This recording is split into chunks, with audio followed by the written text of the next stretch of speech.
میرے آقا نبی رحمت صلی اللہ علیہ وسلم اپنے ہاتھوں سے خود اپنے گھر کے کام کیا کرتے تھے، اپنے جوتوں کو گانٹھ لیا کرتے تھے، اپنے کپڑوں کو پیوند لگا لیا کرتے تھے۔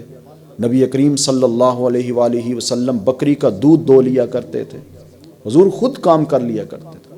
تو یہ معیار نہیں ہے عزت کا کہ اگر آپ نے گھر کے کام کرتے ہیں تو آپ عزت دار نہیں۔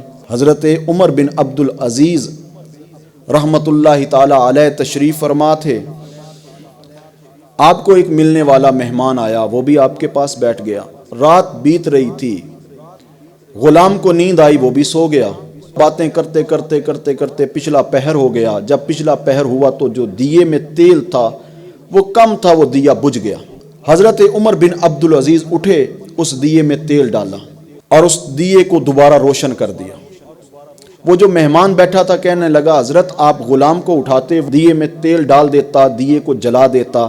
آپ فرمانے لگے وہ بیچارہ صبح کا تھکا ہوا ہے، سویا ہوا ہے، اسے آرام کرنے دو۔ میں نے جب دیا نہیں چلایا تھا تب بھی عمر بن عبد العزیز تھا، جب جلا دیا ہے تب بھی عمر بن عبد العزیز ہوں۔